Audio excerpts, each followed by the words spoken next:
you. I'm leaving Iraq. Black people ain't going through that shit. Y'all ain't, black kids ain't embarrassing the black parents. We ain't gonna be out there like that. Get in.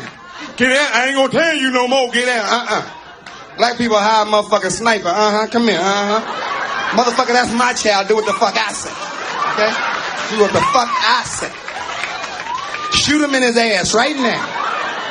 Now, I don't want you to kill him. I want his ass to fall hard. Next time that motherfucker come to a mall, he'd be limping. Motherfucker going to Foot Locker. Give me one shoe.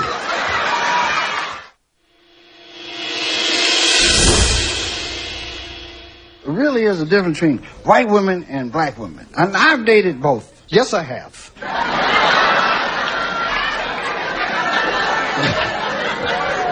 Black women get on you right. What? Yeah, see, already done. Right on. Ain't gonna give me no pussy, but right on. Right on, motherfucker. Beg me. I'd rather you not have no pussy. You gotta fuck a white one. Now, fuck you. I'm gonna fuck. But white women take more shit. Like, you be at home, you know, and shit. You get ready to go out, and you say, I'm going out, baby. Take it easy. Okay. Have fun to look.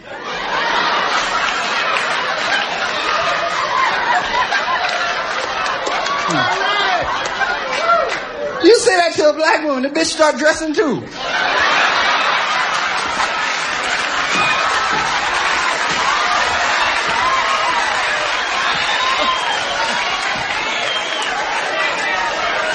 Yeah, nigga, me too. Shit, what the fuck? Yeah, use a line, motherfucker. You think you gonna have it on me? And they get that head to move. Yeah, motherfucker. Yeah, you right. Yeah, just try to do something to me, nigga. Bitch, I'll knock you down. Well, we gonna be some fight, motherfucker?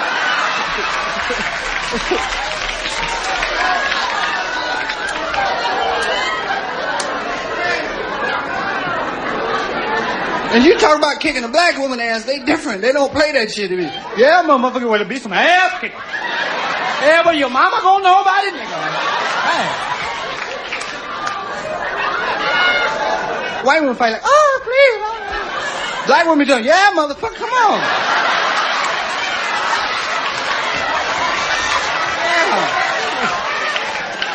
Yeah. And may knock you out.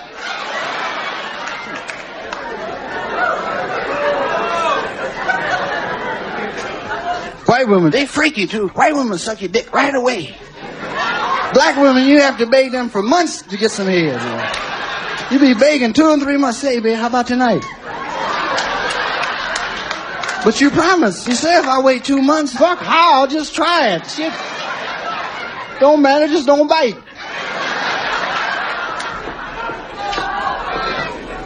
White women give it up so sweet. You know, they give it up so sweet. No. You know, you suck on their pussy and shit, they lick their fingers and shit. They're good. Black women, you be sucking their pussy. Wait, nigga, well, shit. A little more to the left, motherfucker.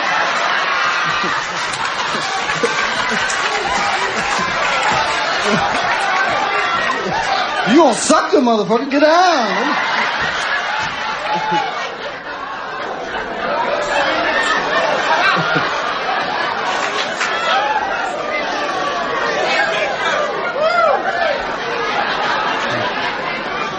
And you can fuck white women if they don't come. They say, it's all right. I'll just lay here and use a vibrator. A black woman, talk about your ass. Well, nigga, that's some side dick. Well, is that it? No, you got to grind in my pussy. Oh, well, nigga, fuck me, shit. Don't put my legs down, motherfucker. You said pussy, not stomach. Cause niggas try to hurt a pussy boy. Niggas act like pussy is the last thing they ever gonna get. When they be fucking, yeah, motherfucker.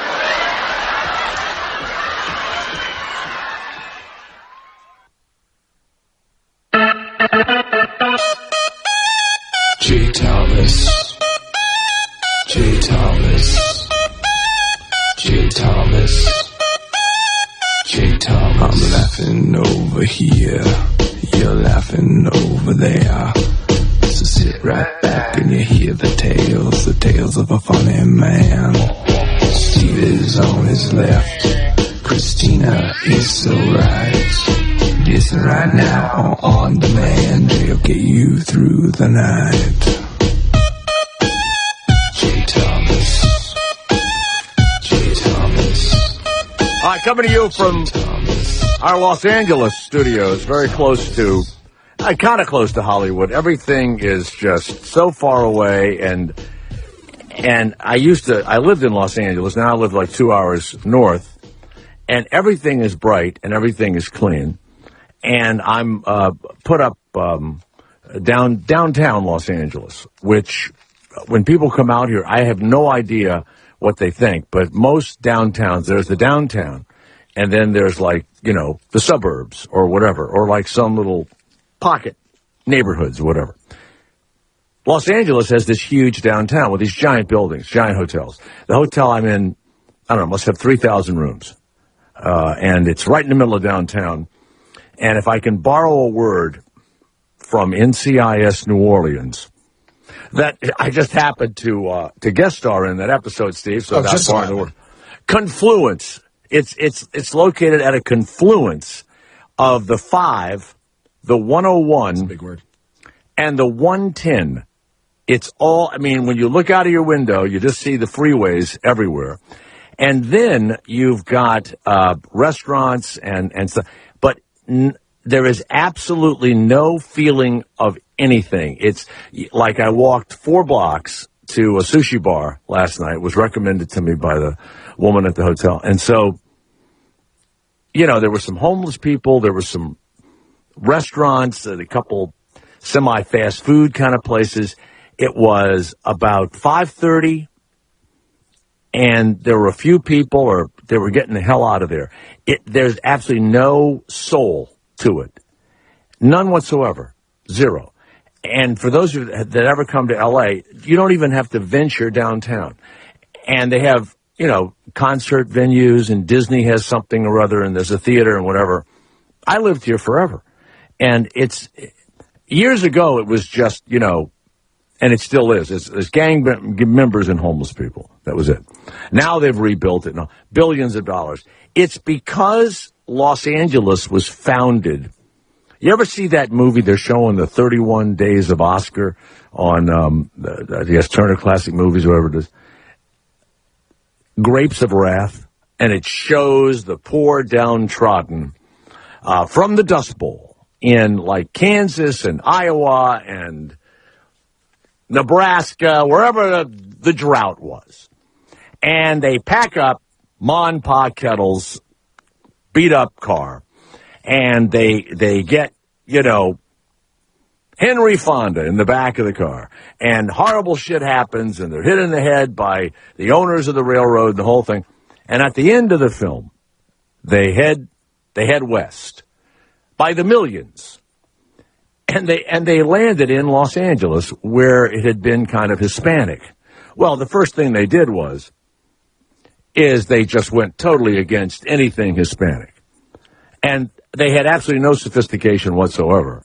And now they were the founding fathers and mothers of Los Angeles. That's what it looks like it looks. Italians and Chinese people went to San Francisco. People from all over the world went to San Francisco. That's why it looks the way it looks. New York City, same thing. New Orleans, same thing. Not Los Angeles. And everyone goes, well, what about the movies? A bunch of really wealthy, mostly Jewish men who own movie theaters decided to move west. They were going to go to Miami, and that's not a joke. But it rained too much. But they could buy all of this land for nothing, and the sun shined a lot, but it rained. Someone said, Los Angeles, it doesn't rain. And the weather's really pleasant, and there are no bugs. And you can get the land for pennies on the dollar. Just, even if you drive around, there's nothing underneath the land. It was the desert right up to the ocean.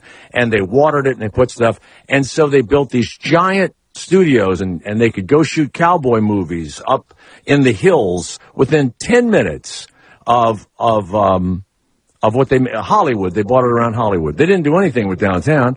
They left the Hispanic people down there. And the train station, I guess. That was about it. That was it. And so then they had this made-up world, and they lived way the hell out there.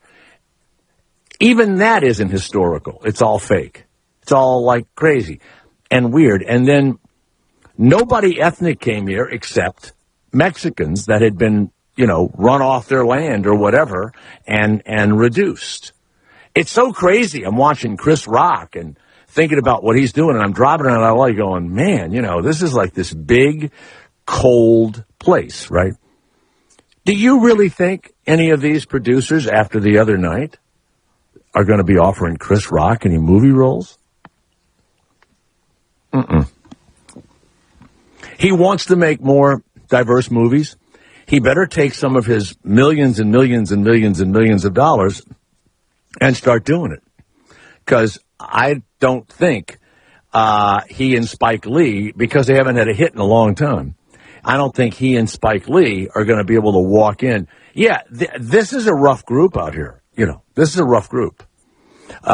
People aren't all pals and everything else, and women talk like men.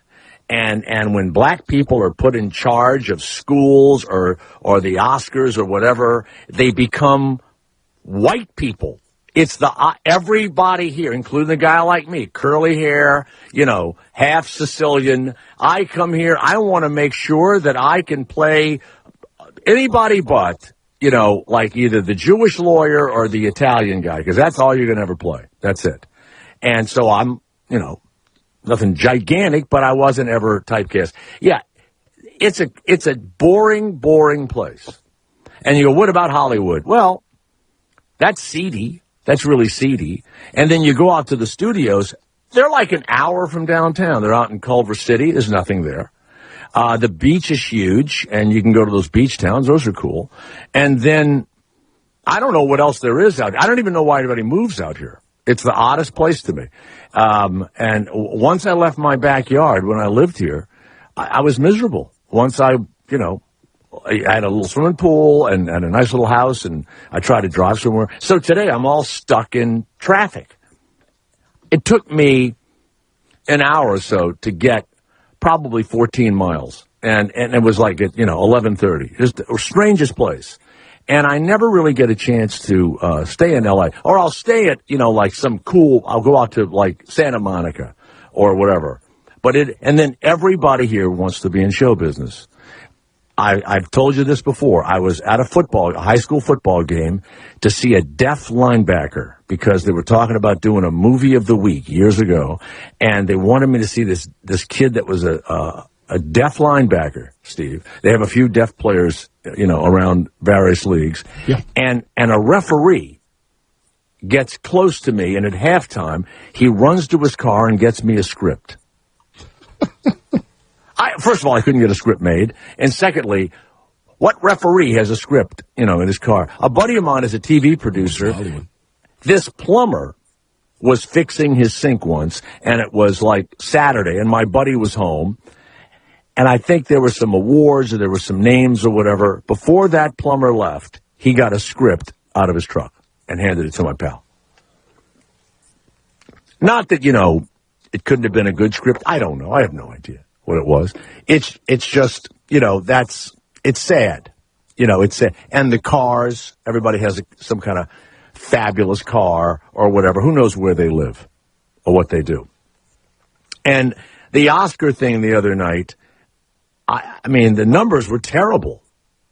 I would have thought that the numbers would have been huge. I would have thought that black people would have tuned in to see Chris Rock just beat the piss out of these elite white assholes. And by the way, I think they're all assholes too. They don't do anything for me. Fuck them. When's the last time you saw me in a Blockbuster? I feel totally discriminated against. For whatever reason they've chosen. I don't know what they've chosen to discriminate me for, Steve, but they've done it. Some people, wait a minute. It's absolutely nothing personal. No one even knows you exist. Aha! So now, I'm discriminated because no one knows I exist. What do you think of that, Steve? That's discrimination. Okay? I'm in the no one knows I exist group of people. But how can I be discriminating against you if you don't exist? I should exist is what I'm saying. Mm-hmm. And at the Oscars that I would have the first 5 rows would have all of these actors that you recognize, but you haven't seen in a long time. They would be in the front row. And I would say, you've all been discriminated against long enough. And then, like, behind them, Leonardo DiCaprio would be in, like, row 10. So you'd have to look through all the, hey, wait a minute, He could be handing out the Girl Scout cookies. No, you wouldn't put him down. You just have him behind people that really need work. You know, hey, wait a minute, I remember him from, ER or pick a show that you used to watch 10 years ago and you haven't seen any of the cast since. Pick one. News radio. Perfect. Some woman from news radio you haven't seen since. Sitting right there. People that no one even knows they exist. That's what we're being discriminated as. So anyway, so I'm in Hollywood, and then I'm continuing tonight to doing this documentary on Robin Williams, period. And I think that I'm in the Mork and Mindy section, and I'm having to be very careful because I knew the guy for years and worked with him for 3. I don't think he knew I existed. I think he kind of remembered me, but I was just like a moment in time. I wasn't any of the comics he started with, or, Larry David was around then, but I don't know that he and Robin knew each other except on stage. But I worked with the guy. I was there every day, every day, 5 days a week for like 2.5, 3 years. So I saw him all the time. And did 30-something shows and probably had 4 lines with him or 5 lines. I don't know. It was an odd thing. And in the beginning, I think he liked me because he used me as a cover. I don't know how to say these things to these people. A cover to do what? Well, on one side of the stage was his wife. On the other side was his girlfriend. Now, I get there, having never even seen a TV show before, and when I see this kind of thing going on, I got to just go backstage and tell everybody. But no one was saying anything, I mean, I would gossip and say things, and then I became friends with the girlfriend, and she would get me dates with these models, and then I would take the girlfriend and the model, and we'd go to this club, and then Robin would appear out of the back of the club because he didn't want the tabloids to know what he was doing and all of that. I was having a great time. Great time. I didn't care about the acting or any of it, I mean, I guess I wish my part was bigger, but what did I know? And so, how do you say that to these people? It was like, I don't know, was he miserable or whatever? I don't know, and I don't care. I don't care what was wrong with him. I guess, yeah. I never understood that people who were miserable became comedians. To this day, I don't get that one. Well, my father beat me, and one leg shorter than the other, and everyone made fun of me. And I was picked on, and I only have one ear and something wrong, and so I became a stand-up comic. I've never gotten it. Ever. Alcoholic, drug addict, been to prison, stand-up comedian. What about people that have a nice time and are laughing all the time, like me? Raised in a storytelling, funny kind of, family where, you're the Joker guy, I guess people did shit to me, but I thought it was funny to be funny. That's all. So anyway, for some reason, here in Los Angeles, this has opened up some sort of, I don't know what it is. Also this famous DJ that I was a big fan of when I was first getting in radio. Have you ever heard of Charlie Tuna, Steve? Charlie Tuna from Los Angeles. He's a radio guy? No, I know that Charlie Tuna is the mascot for like Chicken of the Sea or something. Right. Or Starkist. This guy's name was like Dave Ferguson or Charlie Ferguson or whatever. He becomes a DJ in the Midwest, and he changes his name, I guess when he comes to L.A., there was Charlie the Tuna. So people would get names like that. Like, there would be DJs in L.A., and they would, what do you call it? They would change their name to like a street. You know, like, you'd have a guy or a woman, yeah, this is Phil Santa Monica. They changed their names to some local thing. A lot of towns did it. So he became Charlie Tuna. It sounds weird to me, but that's the name he chose, and he became this famous DJ in Los Angeles at a radio station where they played much more music. And you only had how many seconds it was on the beginning of the records before it got to the singer, and that's all they gave you. It was this guy named Bill Drake, and I would get these tapes of these guys because I wanted to be funny in radio. But what's weird about me is I like control. I know that sounds odd, but before I can act chaotic, I think you ought to be in control. Like, before you can let your troops go mad and shoot and kill men, women, and children in a village, as you realize that happens sometimes, they have to be well-trained soldiers before you do that. That's a prime example, and a very negative example, let me say. Certainly you wouldn't want your soldiers to be well-trained and then shoot men, women, and children. Let's just say it's how you get them, after they're well-trained, to just scream and yell going into battle. And remember, they're all so they could be chaotic because they know immediately they're going to go back to their base, and you're going to enjoy the chaos. Well, this guy, Charlie Tuna, would tell these jokes or something right before the record would it hit the post, and they played much more music, and they would speed up the turntables, and they became the number one radio station in L.A., and it started a thing called Boss Radio. Well, I'd get these tapes, and then you'd hear these so-called funny guys who weren't funny anymore because they were talking too long or whatever. Like a guy like me talking like this today, and then you don't hear a record. You go nuts. So these guys would fool around. And it was Marine-like, the way they trained them. They actually sent them to Boss Radio camps. And then Boss Radio took over the United States.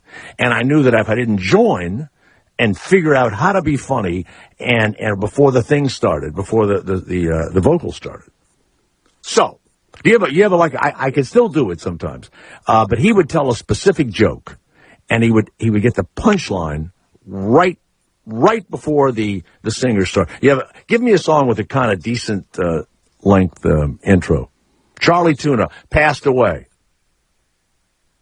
One of the reasons why I'm here.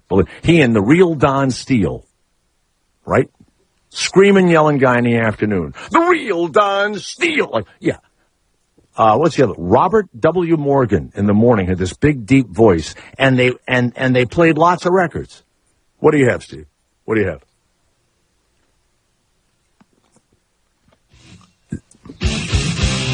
Well, wait a minute. You got to tell me what it is.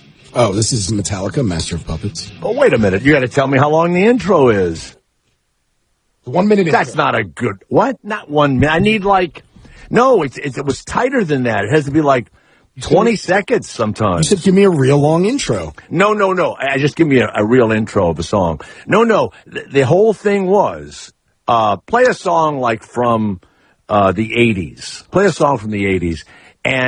And you'd play these records in a row, and if you wanted to say something, it was by rule of the program director and the owners of the station and all that. You could do what you wanted to do, sort of, as long as you read these certain cards, played these records in a row, and you could talk when you didn't have a card to read. All right. That's how I learned radio. 33. Oh, that's 36 seconds. That's an eternity. What's the song? Too Shy and Kaga Juju. Here we go. I'll try something. Here we go.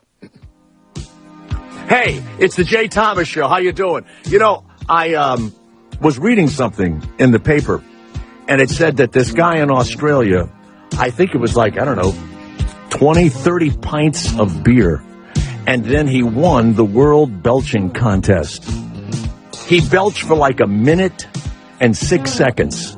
Unbelievable, this Australian. In fact, now I'm thinking, hey, Foster's. Australian for gross.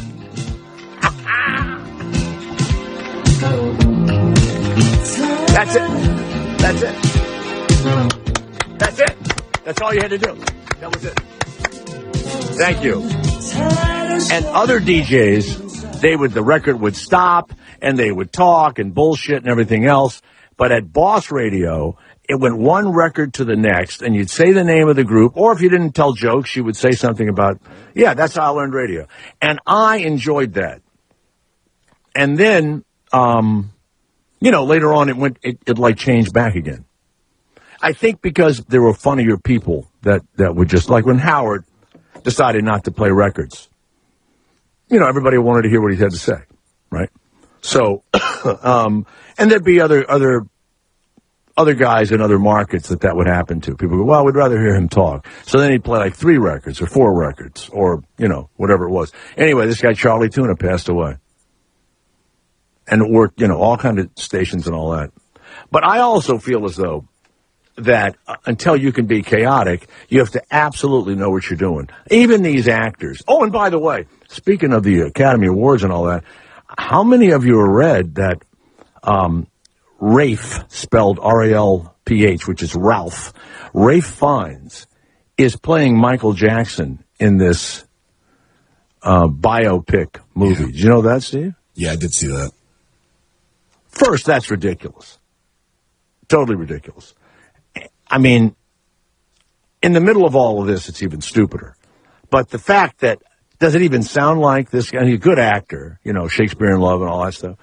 Can you imagine him playing Michael Jackson or even singing or moving? No. He's an English guy. It's insane. And I'm sure there is an English guy that, can dance and moonwalk and do all that shit. It's probably not Rafe Fiennes, whose father was the poet laureate or something of England. You're not, or the mother was something. You're not usually raised by those kinds of people, and you're able to, really twerk and shit. Yes, Steve? It's actually Joseph Fiennes. Oh, is it Joseph? It's not Rafe? No. It's Joseph. Oh, that's the brother. The younger brother is Correct. Joseph. Yes. I mean, they're both fine actors, but they're not Michael Jackson, and they shouldn't be. No. They're doing a play of Martin Luther King, and a black director and writer has hired a white actor to play him. Did you read that? No, I did not. I didn't see that. I'm scouring the internet for these stories and stuff. Let's go to Peter's in Missouri. Yes, Peter, it's Jay Thomas. Yes, go ahead. Yeah, Jay, I just started watching Amazon Prime, had something to take on the road with me. Sure. Are you watching Man in the High Castle? And everything. These people hold on. Can they not hear me when I'm talking? Amazon, they get paid the same as if they were just on a show on ABC. And also, how come every show, whether it be on cable or now even these 2 shows I've been watching on Amazon, how come they're so much better than anything that's on the regular network? Every show on a regular network that's scripted seems to be just god-awful. Can you hear me when I talk? I can hear you. Hello? Peter, can you hear me? You hear me fine? Yeah. All right. Peter, are you watching Man in the High Castle on Amazon Prime?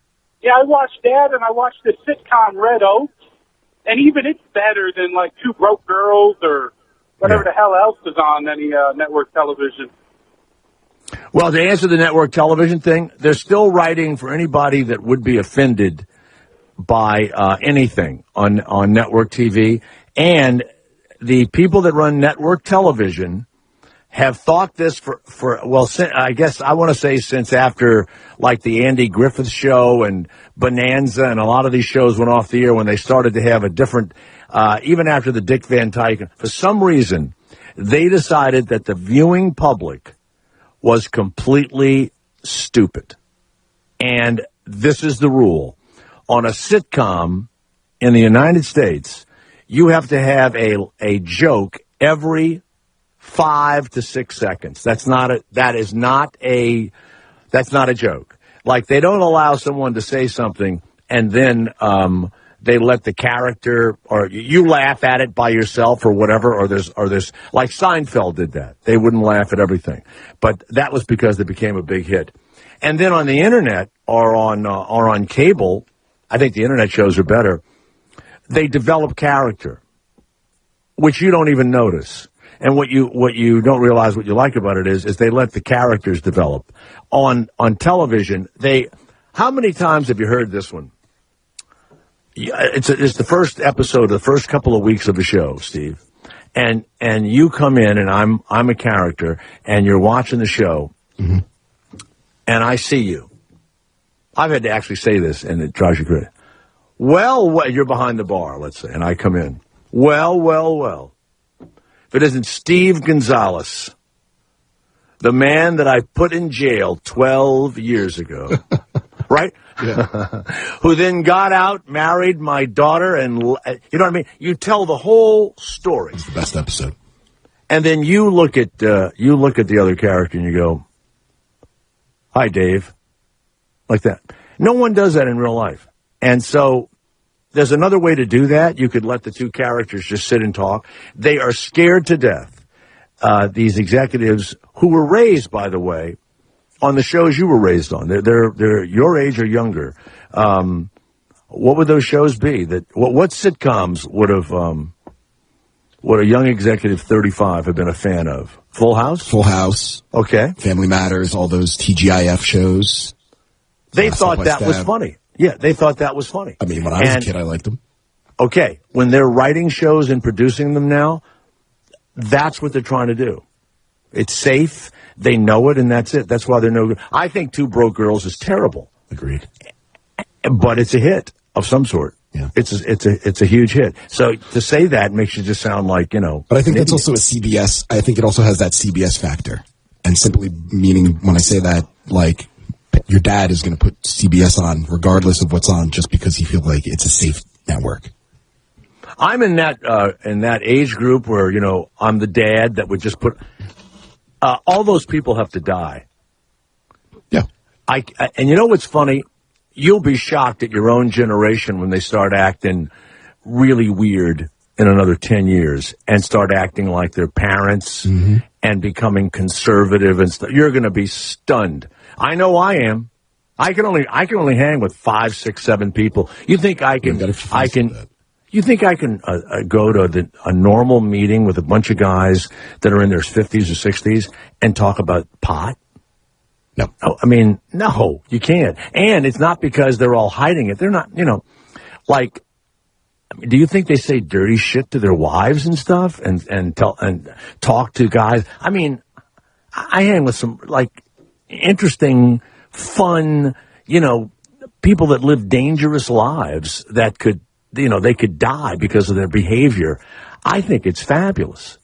You know, they're all trying to have interventions, and I was invited to an intervention once, and I said, leave the fucking guy alone. Leave him alone. Intervene with what? For what reason? You know, he likes being fucking loaded. Don't give him any money. You know, well, what's the matter with you? Don't you want? I've never met a person that either kicked drugs or alcohol or whatever that wasn't completely fucking boring after they became sober. Yeah. And you only want to be with them up till the third drink, Steve. After that, you know. Is somebody answering the phones for us today because Christina's away? Yes. Great. Who is it? We have Carrie with us right now.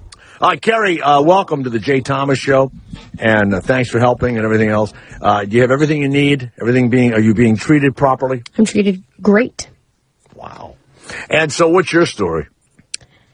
You know, I was born in Queens a long time ago. No, I'm 23. Oh, my God, turned 23 last week. Oh, God. Yeah. I'm 23 from Queens, part-time board op here, helping out on shows that need help or need some assistance. So that's what I'm doing. And are you college educated? Yes, I graduated in May. What are your student loans like? Too high. Too high? Are you for that Bernie Sanders, wants to pay everything off? No, I'm actually Hillary. You're a Hillary? Okay, good. Yeah. Good. A lot of young women like Bernie Sanders. Yes, they do. Does he turn any of your friends on at all? Only the ones that have grandpa issues. Really? Not so much daddy issues. I'd like to meet him. Oh. I've never met a woman with grandpa issues, but I would love to meet somebody with grandpa. So you know women that will have a thing with their grandpa issue, and they'll actually go out with much older men. No, not personally, but I'm sure there's some websites like sugar daddies, but really? Granddaddies. Sugar granddaddies. Granddaddies. By the way. We're starting something. that would be... Now, we have people on her all the time that start things, but they keep going. If you keep going, yeah, are you kidding? Of course, granddaddies. That's a great one. Mm-hmm. Now, you can't say granddaughters. That's too creepy. But we've got to have a word for the women that like granddaddies. Mm-hmm. Mm-hmm. Oh, that's tough.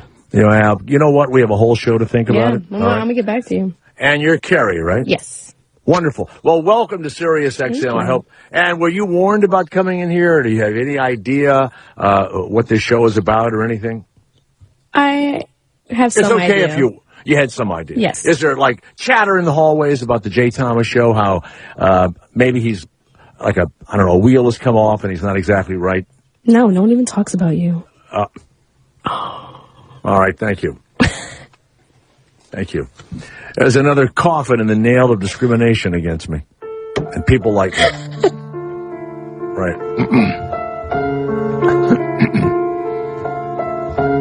Let's go to David, who's in Nashville. Hello, David. It's Jay Thomas. Go ahead. By the way, Alex and gavel-to-gavel coverage of Erin Andrews weeping on the stand to try and get $75 million from the Nashville... Is it the Marriott in Nashville where the guy took the naked pictures of her and all that? That is correct. All right. You're right there, David. Did you see any of the, we're going to play the audio in a minute, any of the video of her crying or the reports about Erin breaking down on the stand? I did last night, but I haven't seen for what she did today yet.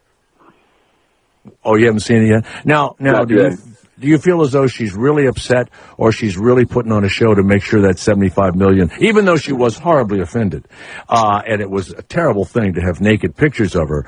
And by the way, she is a beautiful woman. And those pictures proved, one, that she's a beautiful woman, and one of the reasons why she's a sideline reporter. They want her on there to attract men and women like you, David. Yeah. She's definitely a beautiful girl. Yeah. I don't know if it's worth 70. I mean, it is a terrible thing what that dude did to her, but I don't know if it's $75 million. Maybe half of that. Well, what happened is the people at the desk didn't know who she was. Mm-hmm. So she's in Nashville. The guy got on the phone. Excuse me, it was an electronic mistake. He picked up the phone and asked the operator to give him Erin Andrews' room. Now, she didn't say the room number, but it came up on the house phone. That's what I heard, yeah. And so then he just asked for the room next door. He noticed it was... So they weren't aware of what he was doing, but still, the room number shouldn't come up on the phone like that. But he didn't know... the person at the desk had no idea who Erin Andrews was. And I believe that, yes. So she'll get some amount of money. I can't believe they haven't settled, so... I know. That's after 8 years of it in litigation, or 6 years, however, it seems like they would be settled, But, yeah, that's what it was. She didn't know. Nobody at the front desk really knew who she was. Now, if she'd have given an alias to the person at the front desk, it could have been a whole different thing. If she thought she was somebody special like that, she should have made did an alias or whatever. Mm-hmm. So that couldn't happen. But who knows? But $75 million, that is a lot of money. That's a lot of money. She called her father and said, Daddy, this is a quote, I'm naked all over the internet. Do you have any daughters, David? Do you have any daughters? I do. I have an 11-year-old.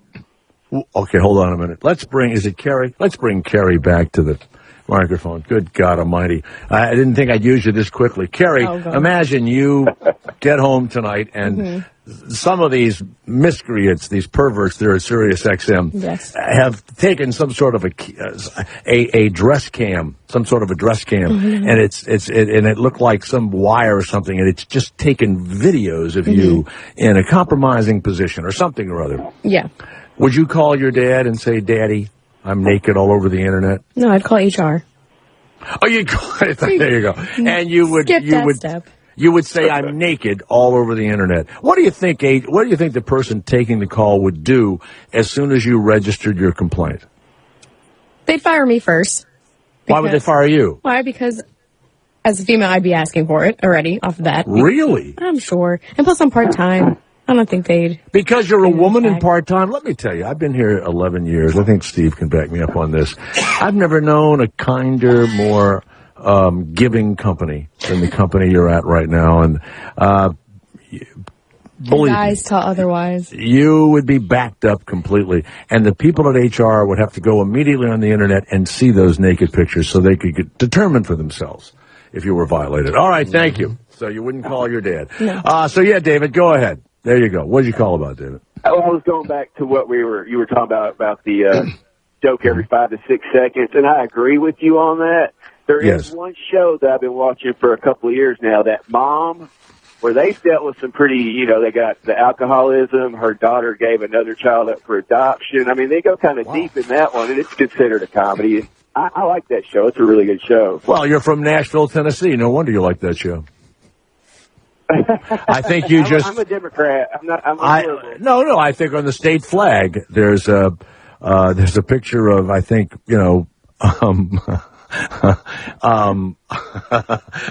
there's a picture of a drunk and a woman, having an illegitimate child, if I'm not mistaken. I think so. I believe so. There might be. Yeah, there is. All right, thank you, David. Hey, real quick, Jay. What? Hey, so I know this. I don't want to offend you, but you said one time that you've used Rogaine. Does that really work? Because I just started it, and I want to know what you really thought. You don't have to answer, it's pretty simple. No, it's fine. I don't care. I've had everything. I've had facelifts. I've had tummy tucks. I've had all of it. Just the other day, I had something shot in my chin. I do it all. I believe all of it. All of it. Here's what you do. Take a picture of your bald spot, right? Okay. Put the Rogaine on it. Use it for like 2 or 3 months. Take another picture. You never thought of that? That's because you're educated in Nashville. All right, get rid of him. Get rid of him. Let's go to Alex and gavel-to-gavel coverage of the goings-on in a Nashville court, because Erin Andrews, the guy was a nut. He went to jail for 2.5 years. He's sorry for it. I read about him. We may be able to get him, Steve Gonzalez. Look his name up. He was like giving some interviews. Alex, welcome to the show. How are you? Okay, Jay. Now, why did they let any cameras into the courtroom with Erin Andrews? What sort of court is it? A very old, nice wooden court with a...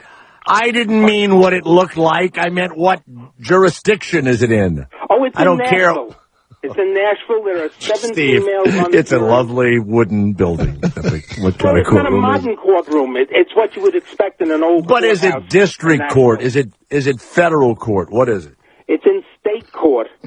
It's actually an invasion of privacy lawsuit.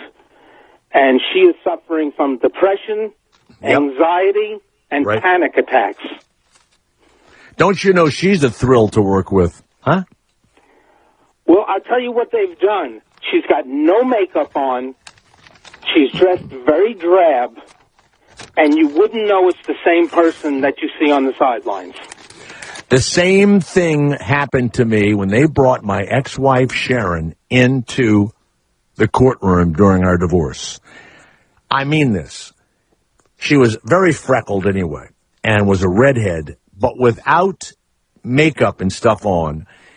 Do you remember the rock singer? Remember Johnny Winter and his brother Edgar Winter? They were albinos. Remember them? She looked exactly like one of those albino rockers, one of the Winter brothers. And as I looked at her, and I mean, I had never seen her this completely undone before, and the hair down and everything else, and a really floppy dress. And it makes you wonder, what the fuck did I ever see in her? Yeah. So she's making herself look frumpy. But, hey, the Internet doesn't lie. And I am so sorry that, yes, I've seen the horrifying thing, but only as news coverage. She has a gorgeous body. And I wonder if any of the jurors are allowed to go online, Alex, to see it. Well, they ended the testimony on Thursday. Yeah. And Erin left the courtroom. They played the tape for the jury, and they moved everyone to the other side of the courtroom so they couldn't see it. They dimmed the lights, and, of course, we couldn't see it. We could see it playing. We could see the light coming off the screens. But the jury has viewed the entire tape. Are there men and women in the jury? It's 7 females, so I assume we're going to say 5 males. It may not be 12. It may be 9, right? There could be less people in this. I'm under the impression that it's a 12-person jury. So did you see the 5 men walk out, but they were bent over? You know how when men have a bulge in their pants and they have to bend over to walk? You know? They're very strict in not showing the jury. They don't show any of that. No. Now, I went back to look at the tape because they had an IT expert come in, the plaintiff, who was able to determine so far 16.8 million individual people have seen it. Wow. And now I wonder if she's getting any money from YouTube because, you know, when you download that many, millions and millions, they'll pay you. Now, she doesn't want to promote it, obviously. But what a waste that there are tons of advertisers, everything. So somebody's making money off of those downloads or off the views. It's kind of interesting. TMZ is a hero in this case. He tried to sell the tape to TMZ. Mm-hmm. And TMZ got his IP address and refused to buy it from him. I wonder why. I don't know, but they saved all that information. And when the FBI began investigating and TMZ contacted them when they heard there was an investigation, that's how they caught him, because TMZ had saved all first the of all, information. Harvey Levin is an attorney. That is stalking. And once this guy told of how he did it, all of that is jailable, all of it.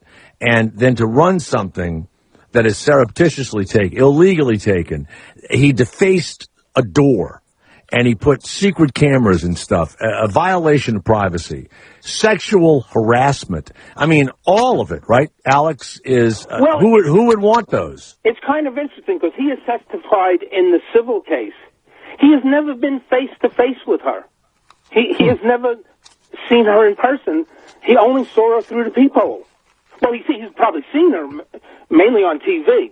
He picked up on her because she was trending, and that's when he decided to stalk her.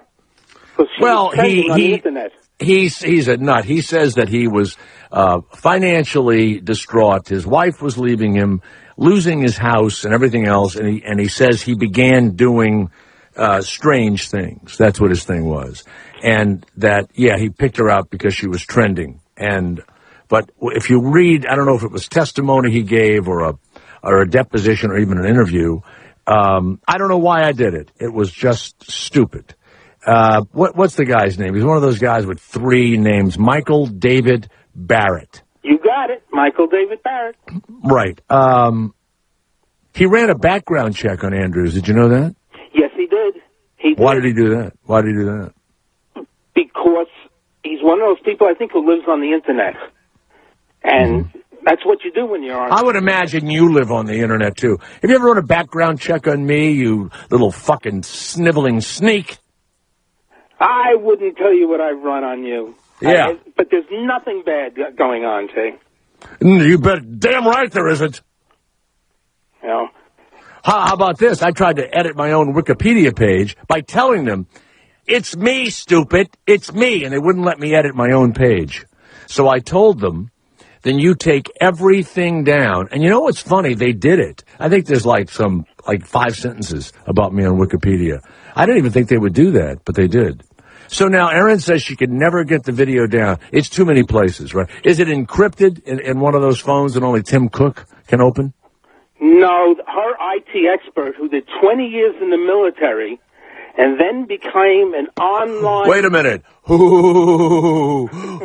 I would much rather 20 years as a fucking nerd starting in junior high school and coming out of Silicon Valley. The military...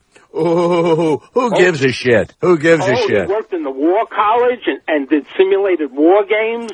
So what? And then when he left the military, he got into online advertising. He wrote one of the first books on online advertising.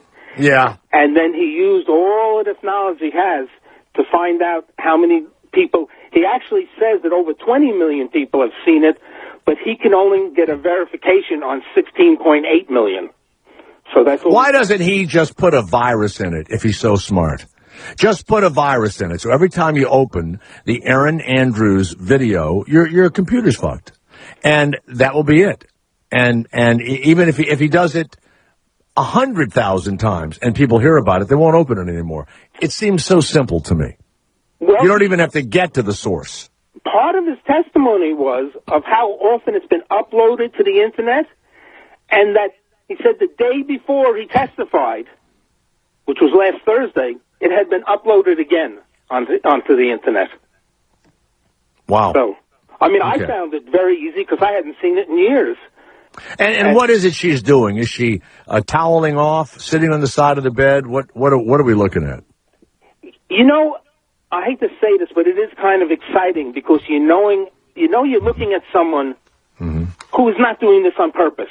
Are you sitting down or standing up? And if you're sitting down when you get up, will you be bent over like those people in the jury, the men? She is very attractive. She has a great body. She was, I would say, sort of a tomboy, but with all the right parts. And this is from her. By the way, I'm only going, saying how terrible it is, Steve Gonzalez. And Carrie doesn't even know me. That's what when I think something is horrible, that's what I do, Carrie. I go, like that. This was not a real high-tech operation. Really? The stalker was in the room next to her, and he had already prepared the peephole, and he heard the shower turn off. So he goes into the hallway, and he just held his cell phone up to the peephole and started, taping. And he got her. For some reason, she took off her towel that was wrapped around her after the shower and walked around the room naked for like 4 minutes. He got 4 minutes of her walking around naked. You mean almost as if, on cue? Well, not that she did know she was being videoed. She said she didn't, and I believe her. But almost as if. Now, do you think that guy at that moment gave himself a fist pump and said, "There is a God"? This horrible person, this stalker, this woman abuser. Do you think he thought there was a God at that moment? Well, he's a sick guy because he has admitted that he has done this to other women. This is not the first time that he's done this peephole cell phone. I got to tell you, I wonder if there's any peephole videos of me out there. Man. And what upset her the most was the original rumor that she was in on it. That also set her off. Yeah. And she was in a big negotiation or trying to make it. But here's what's so funny. She bolted completely forward after that. I mean, look, it's like Jennifer Aniston. If she hadn't have divorced Brad Pitt, I'm sorry. It's true. It happens. She wouldn't have the career she has now, and no one would give a shit about her marriage to a guy that no one even knew who he was, and I think he's on a couple of shows, a show on HBO or whatever. What happens is a terrible thing happens to someone, and some people it hurts, and there's no reason, there's no rhyme or reason for it. And some people, Jennifer Aniston is a good actress. She would have never been noticed, nor would she ever have been put in any of these categories for some reason without being wronged by Angelina Jolie. And the same thing with this Erin Andrews. Once it was confirmed what she really looked like under her sideline outfit, the executives had to know that every guy that watches, whether he says it or not, is going to be thinking that. You have almost hit on what the cross-examination was today. They were very gentle with her. They asked her, was Barrett a criminal? Yes, Barrett's a criminal. And they just briefly go through what Barrett did to her. And then all the other questions were, did you get a new job? Did you move from ESPN to Fox? Yes. Did you get a salary increase? Yes. Yep. Did you get an endorsement from, and they name everything. How much were you paid for that endorsement? It just shows she has made multi-millions since this incident happened. Now, I'm going to tell you, you can't ever overcome the fact that it is sexual harassment. It is a gross invasion of privacy. And even though I've only been to law school one day, but I played a couple of lawyers on TV, as you know. And once you play one, you kind of get it. You know what I mean? Here's what I do know. He has to dance around this thing. But one of the things, when you're going to win, especially this is a civil suit, you have to prove that you have been materially injured, right, Alex? Well, she has to prove she's emotionally damaged because she has not been financially damaged. Mm-hmm. So they had, and this is interesting, this is the second time she's filed this lawsuit. The first time she filed it, it was only for $10 million, and she dropped it. Then she waited another 2.5 years to file the one that's being heard now, and then it became $75 million, and then she went to psychiatrist. The first time she had never seen a psychiatrist. She developed so many disorders. Everyone she sees in the street, she looks at them and they say they're looking at me naked. They all saw the video. Every meeting she has with executives, she can tell they're thinking about the naked video. She is really putting on this real damage act that this video is like the end of the world. Let's bring the lone woman in our studios back in New York. Just met her a little while ago. Carrie, correct? Yes. So have you been able to listen to a little bit of Alex as our political, and not our political, but our legal counsel here, and he's been on for years and years, and he is something of an attorney. We don't really know who he is, but he writes for these shows and all. What do you think of this? She's suddenly developed. Every man looking at her sees her naked, and she's become. Do you know who she is? First of all, Erin Andrews. Yeah, I mean, I have an idea. She's on television, right? She was a sports ESPN? announcer. Yes. Okay. Yeah, sports announcer. You have a boyfriend or a dad or a brother, or do you watch ESPN or football or anything? I couldn't watch football without all those things, but yes. Okay, so you have, and she's on the sidelines. Yeah. So what do you think of this? Do you feel sorry for her? I feel sorry for her, but I feel like it's been way too long for her to now have emotional issues for it. What I think is that maybe one of the emotional things could be dating.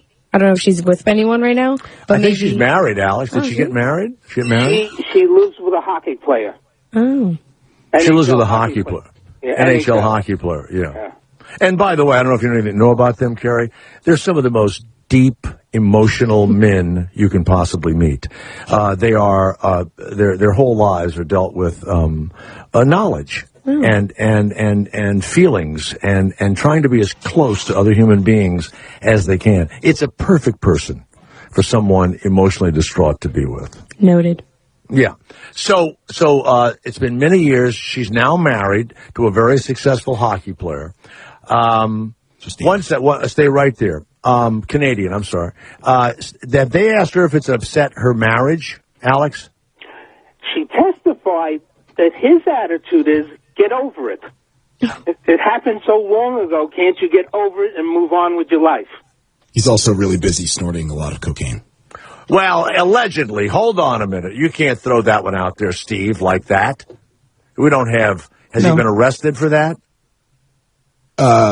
He's definitely had things come up.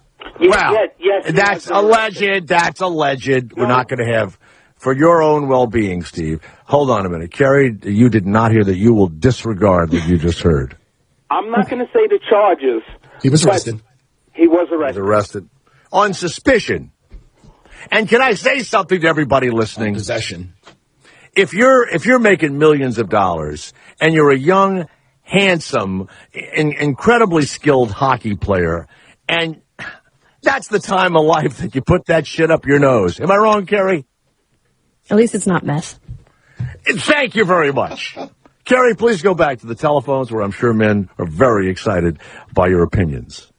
So, Alex, let's go back to the Erin Andrews trial. So she testified that the husband told her to get over it, but she can't get over it. It's her problem, not his.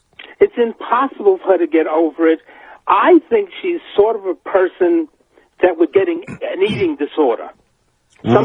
Something triggers it off in your life. This event triggered off some previous problems she had. Can I say that if any of us said to our wives after they told us how upset they were, get over it, don't you think, Steve, it'd be one of the last times they ate any of us? Yeah. Yeah. Don't you think that, Alex, that she's not exactly going down there and what's the guy's name? Jarrett Stoll. She's not down there and gobbling. Is it S-T-O-H-L? How is it spelled? S-T-O-L-L. S-T-O-L. She's not down there gobbling the old stole. You know what I'm talking about? Mm-hmm. Uh-huh. Mm-hmm. Noises today. There's been a deep then my and then there's Alex says, yeah. I feel very bad for her, and I hate having to say some bad things about her because she was doing nothing wrong. This is not her fault. That's true, and I agree with you. And I personally don't like her as an announcer. I'm going to say that. I find her aggravating, and I find her not talented, okay?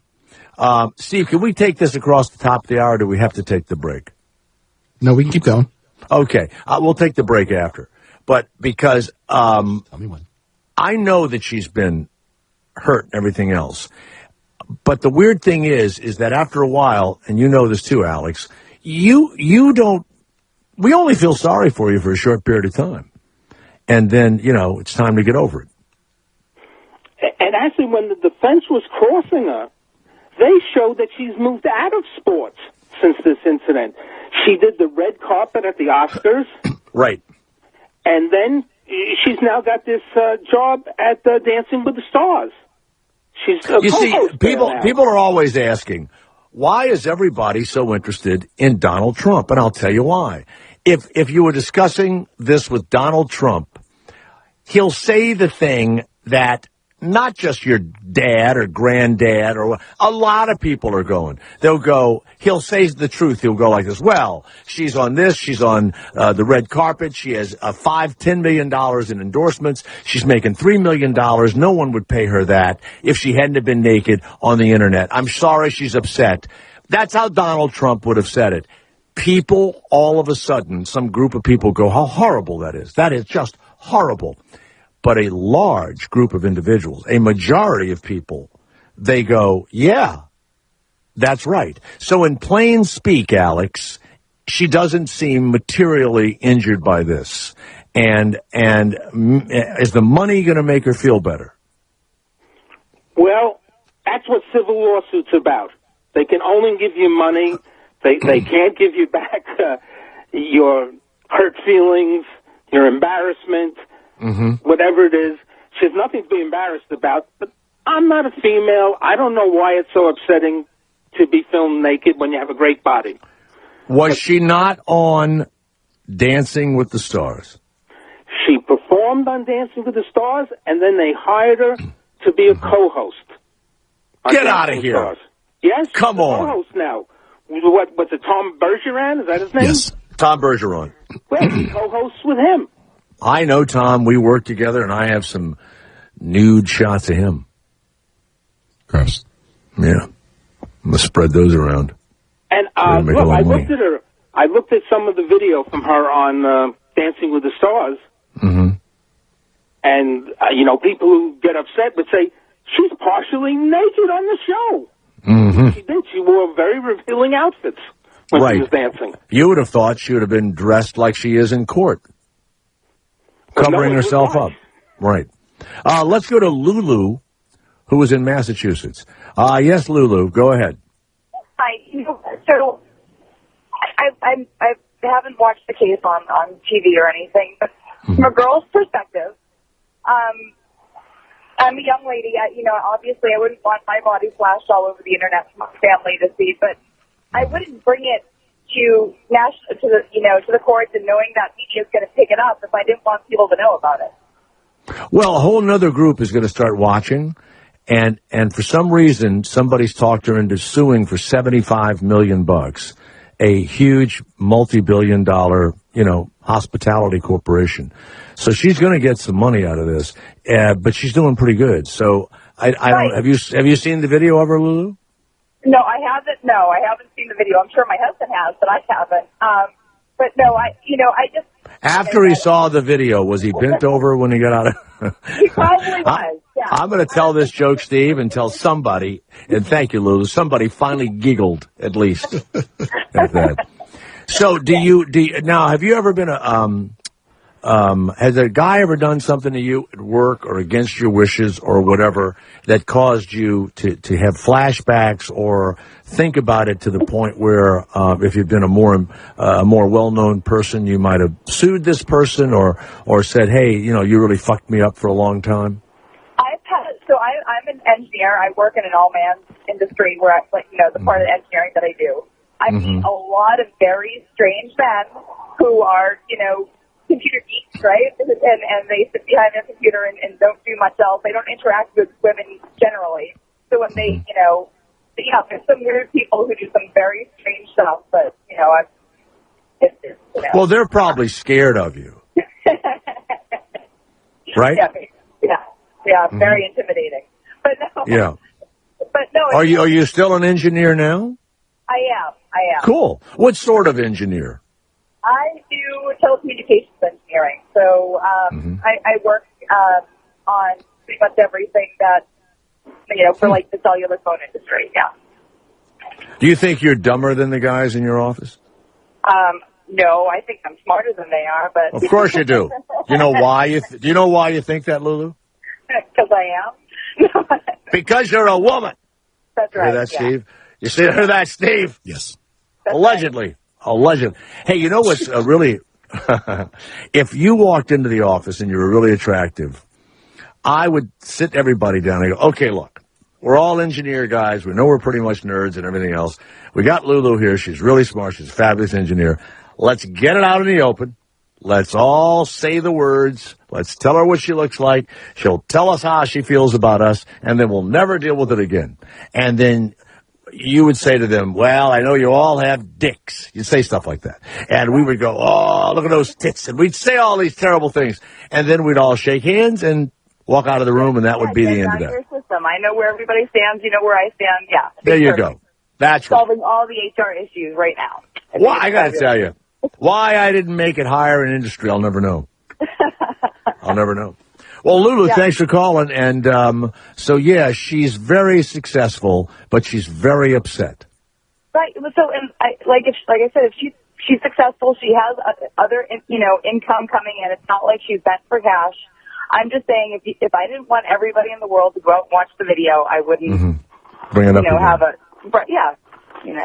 Do you have a girlfriend who's married, she has a good job, or she's happily married, the husband she has kids, and she's miserable all the time? You have one of those girlfriends? Oh, yeah. Yeah, there you go. Okay.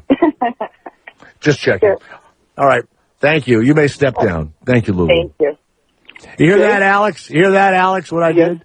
Yes, I didn't ask her about Erin Andrews. I asked her about a girlfriend that had nothing to do with the trial. And I just want to clear one thing up. Sure.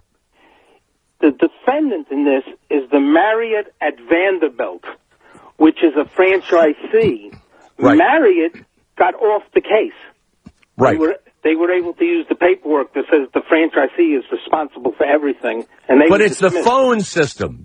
And whoever did the phone system is liable. Because, like, if you called me at the Bonaventure Hotel, where you as Jay Thomas, I don't know if it'll ring in my room or not. I don't know. But I wouldn't want my room number to come up on an electronic telephone. That I wouldn't want. Well, he was very smart. He called from the restaurant in the hotel. Mm-hmm. Asked for her room. Asked for her. Made a phone call to her. And yes, a display came up with her room number on it. He then went up to the floor, and he saw the room next to her was being made up. And then he went down to the desk to book that room. So, yeah, he's a creep. There's no doubt he's a creep. Yeah. But this is the third time he had stalked her. He also taped her at a Columbus hotel in Ohio. Naked? She was naked? I don't know if he got her naked or not, but that video has never surfaced. Yeah, I mean, that's totally against the law. You couldn't even do it to you and I. You can't do that. You can't. And what's so weird is that he screwed, actually cut the peephole out and then placed this, he reversed it, right? Yeah, what he did was make it a clear shot through there by removing the centerpiece. Then he sort of got it back in place, but then he listened from his room, and he knew when she was through with the shower. Steve, he heard her voice through the telephone, and I don't think there's anybody. Could you bring up could you bring up some audio of her, because she has a very distinctive voice. Everybody put up that I was doing it for publicity and attention, and that ripped me apart. Yeah. Probably for like 3 months, everybody thought it was a publicity stunt.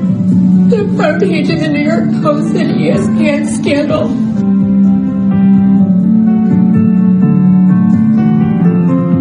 Like the music you put behind it, it softens it. Softens the impact. Do you feel grief about this? I do. Do you feel shame about this? I do. Wow. I feel so ashamed. This happens every day of my life. Either I get a tweet, or somebody makes a comment in the paper, or somebody sends me a still of the video to my Twitter, or someone screams at me in the stands, and I'm right back to this. I feel so embarrassed and I'm so ashamed. This could have been stopped. The National Marriott could have just called me and said, "We're putting this man that requested to be next to you. Is this okay?" And I would have called the cops and we would have gotten him. They could have stopped this, and I'm so angry. I'm so mad. Now, Alex, I do not think the people at the desk heard him say he wanted to be next to Erin Andrews. He just wanted that room number. Exactly. Yeah, so that didn't happen. And the people at the desk had no idea who Erin Andrews was. But that thing shouldn't have come up on the phone. So now they are liable for her emotional injury, but not $75 million. Clearly, we don't know what the settlement amounts were that were not enough for her to settle this. Right. Had to be a lot, though. Be a lot. And it's going to be up to the jury. I mean, the jury usually, in civil cases, sets the amount. Okay. If we want to go back, you were jumping on Trump a little bit. Yeah. I was saying why people, now when you hear that audio, she sounds wholly distraught. I don't think she is a great actress. I think that she is very upset, and it sounds like this has really messed her up mentally. And I'm sure that this hockey player, Steve, has bitten off 20 or 30 times more than he ever wanted to ever chew, and I'm sure this has messed their sex lives up a lot. And I'm sure guys say, on that. Now, will it ever make her feel better? She'll only feel better when she's older and nobody gives a shit about seeing her naked on the internet. Oh, on the direct testimony? Yeah. They ask her, do you plan to have children? Yes.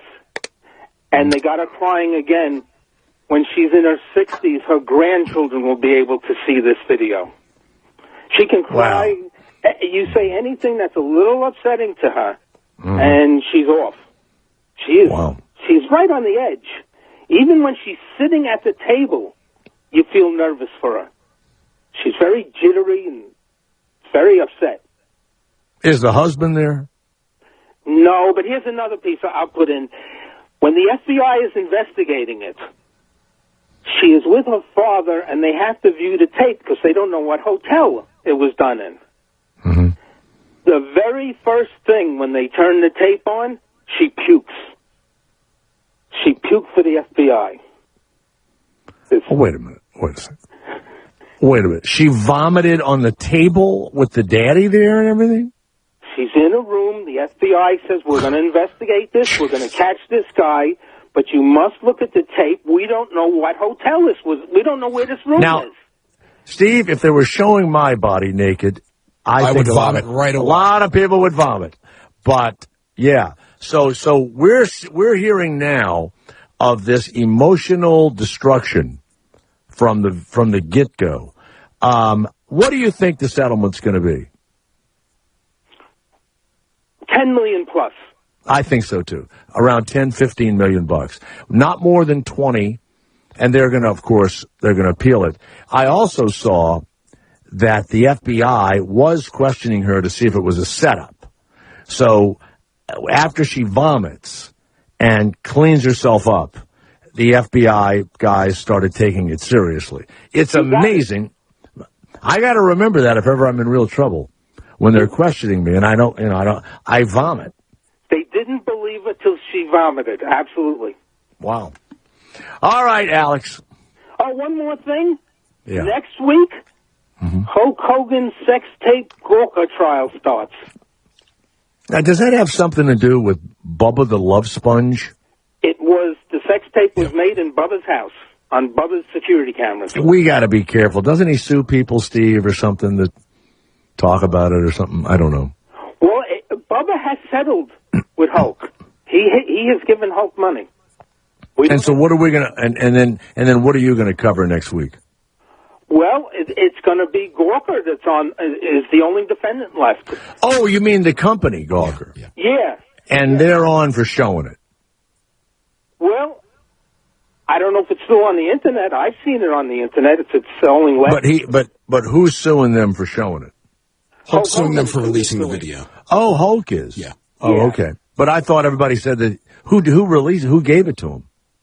That's interesting because that's in a sealed document of how Gawker got the document, how they got it. Well, that would be the end of the case. But the belief is that Bubba actually videotaped it, knew about the whole thing, and he's the one who actually sent it out. See, I didn't want to that? say that Bubba did it to his best friend, but Bubba did it. But did, now I'm going to just say alleged, I have no idea. Allegedly, if Bubba did it, was it part of their relationship with the wife and that she was with other men and that they enjoyed that? Well, we don't know because the settlement is sealed. Bubba was a defendant in this case. He's no longer a defendant because he settled with Hulk. And that paperwork is sealed. So Hulk was mad that somebody gave it to Gawker. So he sued Bubba for saying he gave it to him, and now he's so Hulk Hogan didn't want anyone to see him screwing another man's wife, even if the other man thought it was okay. There's even worse thing on the tape, which got him fired from the WWE, because he makes he says the N-word in a not favorable manner on the tape also. Is Bubba's wife black? No. I don't know, but I know that McMahon fired him when it came out what he was saying, the audio. He should have had him. Who is the big, meanest, biggest, blackest guy on the WWE? Who's that? Mark Henry. He should have had them fight. And have him throw his ass all over the... You know what, Steve? I'm always thinking, even negative marketing. I'm always thinking. Always thinking. Yeah, I got it. And you know who should be the ring announcer? You. Erin Andrews. No, she's got to be outside of the ring. Well, that's fine, too. Yeah, that's fine. All right. Hey, Alex, thank you. I think we will learn next week, because I'm assuming Bubba is going to be a witness. All right, hold on a minute. We're going to hear. Boy, we got a lot going on here. Let's go to Kim of Pennsylvania. Yes, Kim, the Jay Thomas Show. What did you want to say about this sex tape, this Hulk Hogan? I allegedly heard that an associate of Bubba's, goes as Spice Boy, was the one that released the sex tape. I didn't know if Alex... And I don't know, I mean this. What's funny is I never covered this, don't know anything about it, have, talked to Bubba twice on the telephone, that's about it. But I remember when all this happened. And then this complete asshole that I can't stand that's in New York working, Bubba said stuff about his wife. He sued, I mean, there's a lot of lawsuits. I just don't want to get, mixed up in it. That's all. Yeah, I know that Howard's right-hand man, Brent, was... and he was there. Brent was there also, yeah. Wow. Man. So. Now, is that sex tape online? The Hulk Hogan one? As far as I know, you can still find it, yeah. I haven't seen it. Is Bubba... But by the way, I mean, Hulk Hogan has this fabulous body, right? And so, I would think if your wife was really into that, I mean, it wouldn't be an everyday thing, but, you give her, you literally would throw her a bone, Alex. Go ahead. Well, I can tell you, Hulk is a talker while he's doing her. Oh, really? Yeah. Here it comes, baby. One of those kind of deals. Oh yeah. By the way, when I'm in bed, I'm sorry to say this, but I become a black guy like Barry White in bed. Oh yeah, baby.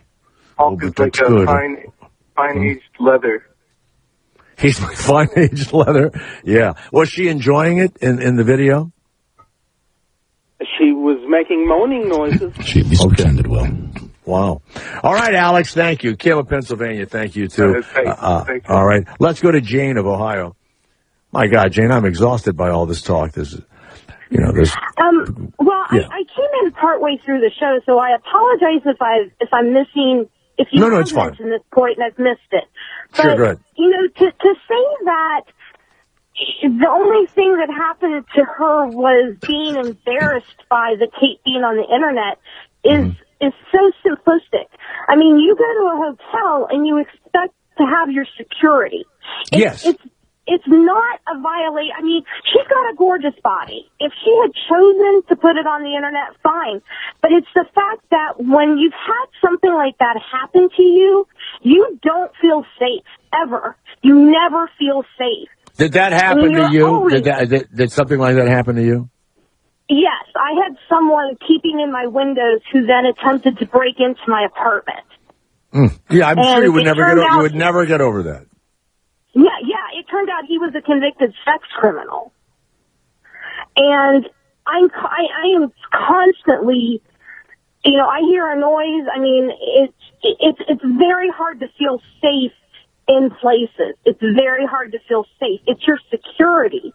I don't think maybe, I haven't watched any of the trial. Maybe she is talking about the embarrassment, but it's your sense of security that is. No, she said that also, that when she walks down the street, she envisions people seeing her naked. I would think that we're thinking that she's embarrassed, but absolutely, she thinks that men are looking at her. She gets angry messages from people. And so, yes, she has mentioned that she's frightened, and that's security. And you are absolutely correct. What's funny is whatever the number is, this hotel hasn't been able to hit it. But they're going to pay for this because, it's obvious that they screwed up with the telephone system. But I wonder what they offered her. Because when you go to trial, 95% of these things don't ever go to trial. So maybe she wants the whole $75 million or $50 million or something. I don't know. She wants a lot. She wants a bunch. Or maybe she wants to make people aware that you can't trust the security in a lot of hotels, especially this one. Well, I'm sure that telephone doesn't work anymore. That thing. I feel secure in a hotel. You know what? All you have to do is put that little metal bar over the thing, and you're completely secure in a hotel. Well, I guess that's the feeling that someone who hasn't had that kind of experience can have. Well, the other thing is you had it at home, and that's a terrible violation. But I also carry a picture of me that I'm able to put on a selfie stick, and it's just a picture of my butthole. So when someone looks through the peephole, if they were to turn it around, it would just be a picture of an old guy's butthole. Huh? That's what you do to stop them. In a hotel. Hey, do you have a gun? Do you have a gun now? Yes. Good. Okay. You see, what's funny is that Concealed carry permit. Yeah, and I know why. And you have a good reason for it. And so when we talk about guns to people all the time, I hear people that nothing's ever happened to. 99% of the population of people that want to carry guns. Oh, they don't even drive through bad neighborhoods. So you have every right to have a gun. Every right. So I'm sorry that happened to you. And you have a boyfriend or a husband? Yeah. Oh, yeah? Yeah. You don't have to. Yeah, I mean, no. I mean, no, that part of my life has not been affected. Okay. It's just it's not, I have no trouble trusting men. It's just feeling safe. Doors I don't like any noises. I don't like any noises anywhere.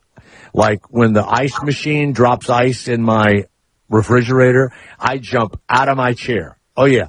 I'm very nervous. I think if anybody ever really broke in on me and I had to deal with it, I think I would carry that for a long time. I absolutely believe that. So, yeah. All right. All right, Jane, thank you very much. Sure. Okay. By the way, I was going to be Jane if I wasn't born a man. You know that, Steve. I'd have been Jane. Yes. And one of the only other loves in my life was a woman named Jane. I've always liked that name. You see, I'd be the kind of guy that would protect Jane. I would protect her. She's got a concealed carry thing, and she has a weapon. Okay? I got to tell you something. I would never peek through that window. Not at all. Let's go to Juan of Louisiana. Yes, Juan. Go ahead. Hey, how's it going, brother? I'm fine. Oh, good. I was just overhearing the conversation that you were having with this lady about the security in hotels. And, well, that's a lawsuit. See, it's like this woman's security was violated because they let the stalker know where the room is. This Erin Andrews. Yeah. Wow. Well, I think it's probably about a year ago, and this happened in kind of downtown Houston. I do a lot of traveling with a band on the weekends, and the only time we've ever stayed in downtown Houston, that same night, the trailer, we have a huge 40-foot trailer that we keep all the gear in. That same night, it was burglarized. They fortunately weren't able to get fully into the truck, so they only took like pedal boards, stuff like that. But at about 7:30 a.m. that same morning, two men tried to get into mine and my sound guy. Like we have to share rooms sometimes. And at about 7:30, someone tried to gain access into our room. And not anybody we knew. And fortunately, if it wouldn't have been for that little metal bar like you had just mentioned. You betcha. Yeah, those guys would have been in our room in the dark and ready to feed from us. And even when Now, were you staying in a room that has the word day in it or a number? Those are never the best. You know. Yeah, it was, man. It was like a Holiday Inn or a Comfort Inn. You got it. Whatever it has some wonderful word in it. You know what I mean? Sure. Oh, yeah. Absolutely. So now, listen, are you nervous in a hotel room now? I'm not ever nervous in a hotel room anymore, man. But I just definitely know that you got to keep that bar on and you got to hit that other deadbolt. You betcha. I do that too. Oh yeah. At all times, man. And anyone should, whether you're a guy or a gal. You know. And if somebody's being murdered in the hall, never go out to investigate. Okay? No, man. I mean, unless you got a piece on you and you're feeling froggy. I mean, no. No. Even then, it's up to you, man. But you know what? Shoot through the peephole. Shoot through the door in the peephole. Don't go out there. All right. Thank you very much, Juan. Thank you. Well, Alex, is Alex still there? Is he gone? What's he doing? Okay. You still there? Yes, I was listening. Well, you've opened a real, can of something here. Unbelievable. Unreal. So, all right. Well, look, we're going to go away, and typical of the Jay Thomas Show, we're going to take this to a whole nother, you couldn't even imagine, our next place, next thing we're going to stop at.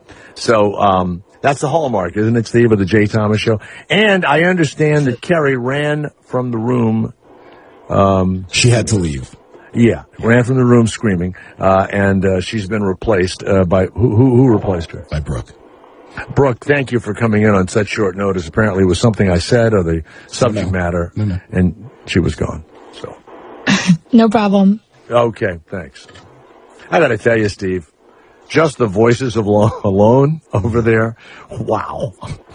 Wow. Guys are just so envious of you right now, okay? Mm-hmm. And maybe some women are envious of you with that hunk that you're in that room with, yeah. Apollo 13. How about that one?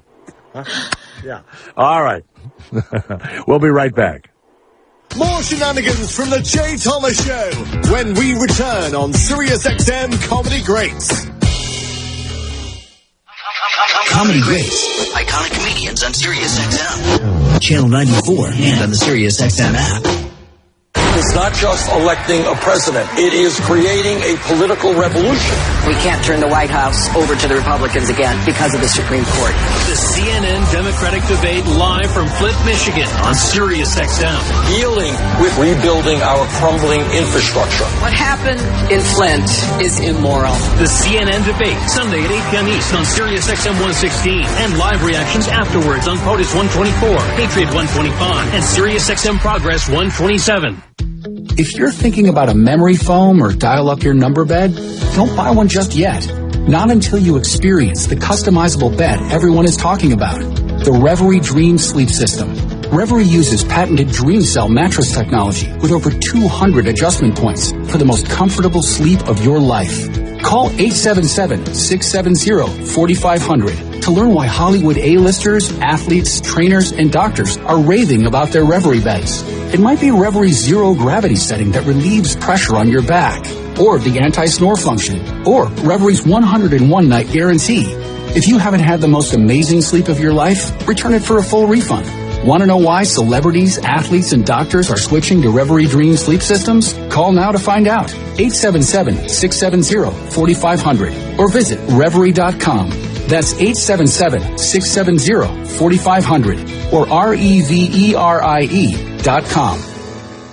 Are you hiring? Do you know where to post your job to find the best candidates? Posting your job in one place isn't enough to find quality candidates. If you want to find the perfect hire, you need to post your job on all the top job sites. And now you can. With ZipRecruiter.com, you can post your job to 100 plus job sites, including social media networks like Facebook and Twitter, all with a single click. Find candidates in any city or industry nationwide. Just post once and watch your qualified candidates roll in to ZipRecruiter's easy-to-use interface. No juggling emails or calls to your office.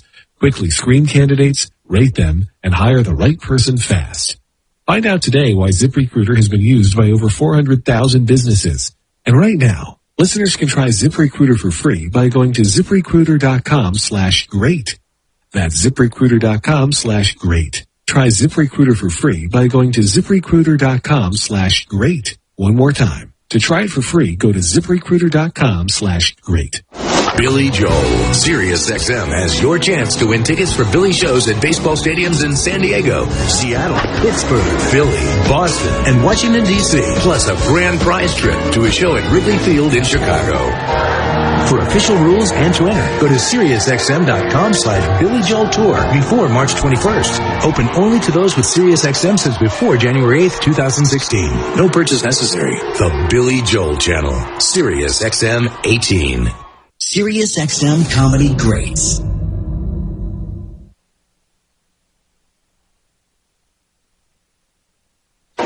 Make sure to yuck it up so that Jay doesn't feel self-conscious when his jokes don't land. And now back to the main host, Jay Thomas, on Sirius XM Comedy Greats. They're playing basketball. We love that basketball. They're playing basketball. We love that basketball. They're playing basketball. We love that basketball. They're playing basketball. Let's go to John Christgau. John, welcome to the Jay Thomas Show. How are you? I'm great. How are you, Jay? Sorry to make you wait. We were talking about this Erin Andrews trial, about the sports announcer woman that asked him $75 million from the Nashville. Yeah. Yeah. Talking about, and it got wild. You can talk forever on that. You know what's funny? It went on for like an hour and a half, and I was really surprised. We have a guy that was covering the trial and all that. And then we had a lot of women called up, and have you ever been scared and all that? Of course, I was saying all the wrong things, as you can imagine. All the wrong things. Yeah. I just happened to mention that she's made millions of dollars since that naked video came out. I didn't want to cast any aspersions, but, you know. Yeah. Anyway. Well, yeah. That's it. John, thank you. You are an accomplished author. Do you have a book? Because I'm going to ask you about a specific thing. You have a book coming out that I can lead folks to. We have a lot of folks that are out there all on the road, lonely, and probably need something to take to bed or listen in their headphones today. Well, the most recent is the book called Michael and the Whiz Kids, which is a story of a basketball team I coached in California in 1969 in a program called Lightweight Basketball for the little guys that didn't have an opportunity to play anywhere else. The program, because of budget cuts, no longer exists, but it was a great team and a good experience, and the best player was a black kid who happened to be the only black kid in school. And so you had a team of short white guys. Yes. And then you just said, but the best player I'm sorry, but if I'd have seen a picture of that group. Now that's a little bit a bit of a cliche, isn't it, that the best player was the only black guy in the group? Well, it may be a cliche, but in this instance, it's true. It's true, and that's what drives cliches, is that they always have a kernel of truth in them. Well, I guess so. And so it would be, I'm only like 5'8". How tall are you, John? I'm 6'1". Would you have been able to play in this league? No, and these kids, most of them were 5'2", 5'3", and so they had no place else to go with their I'd have been a center at 5'8". Yes, he was. My guy was a center from Latvia who was 5'8", and a really wonderful kid. They all were. And so that's my last book. So wait a minute. Michael and the Whiz Kids. Right, we'll look at that. But so, like on the pro teams or the college teams, when they bring these big 7-foot-tall Latvians in and stuff, you brought in a 5'8" Latvian to tower over these little skinny kids. Yes, he did, and he could rebound, and he had the same advantage at 5'8" in that league as the big 7-foot guys have today, 7'2". I would absolutely have played in that league, and I would have slammed people. Could he dunk the ball at 5'8"? No. I don't think so. At least I don't recall ever seeing him dunk the ball. But he could do just about everything else. And the black kid who was named Michael Thompson could do just about anything on the floor, but principally he could shoot. And it's just a crime that this game, for little guys who had no future ahead in basketball, it's gone. And so if you're a little guy now and you're not 6'3", when you're in high school, you're not going anywhere. That's true.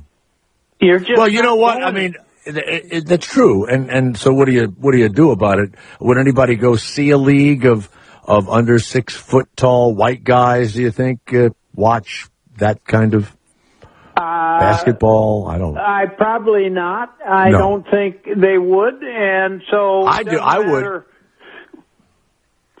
Doesn't matter what height. If you can't play, they're not going to come. Right. Well, let's go to now. The reason why we called you is I was looking through, a bunch of basketball stuff, and it came to me. This guy was in his 90s. Was it Kenny Sailors? Was in his 90s. And he had just passed away, and there was a big article about him, and I'm reading it, and I love these things. He was, and this is why you're on, and thank you, John, for being with us. He was considered the person, and we're right in the middle of the NBA season, and the basketball is coming to a close very soon. They're going to be the tournaments and everything else. Yeah. This guy, Kenny Sailors, it says, oh, and by the way, he invented the jump shot. And I've never thought about who invented that. And I'm sure a lot of people, I don't know what they thought invented it, but were the rules that you had to stay on the ground until this guy, Kenny Sailors, just jumped in the air and shot the ball? They were, and I'm somewhat a victim of those rules. I played basketball in Minnesota in the late 40s and 50s, and coaches preached it as gospel. If you leave the floor, you foreclose any other opportunity, and so don't leave the floor. Stay in the floor, and a jump shot, if you jump up in the air, you're not going to play. And sailors face that, as well as the other players in my book, The Origins of the Jump Shot. And now, wait a second. I want to ask a question.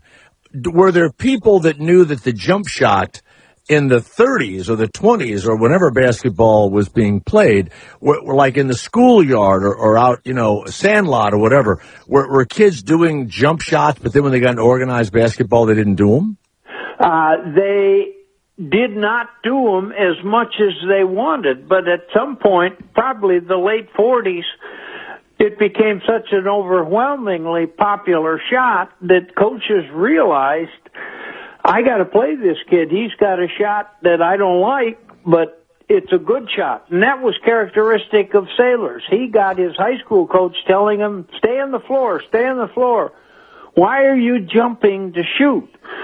But then he gets to Wyoming, and he jumps and leaps. He's a little guy, maybe 5'6", 5'7". And suddenly there's the picture in Life magazine of him shooting a jump shot at Madison Square Garden against LIU. And he's high in the air. He's shooting a jumper. I saw that picture. And as a kid in Minnesota, I said, my goodness, if this guy can jump and shoot, I sure can. And so now was he jumping because everybody else was towering over him and it was a last resort? Yes. He was born and raised in Wyoming on a farm outside Hillsdale, Wyoming. His older brother, Bud, was 6 feet 5 inches, and Kenny was about a foot shorter. And they had a basket nailed to a windmill a farm windmill in Wyoming, and that's where they played. And every time Kenny got in close and tried to shoot, his brother Bud would slam it in his face.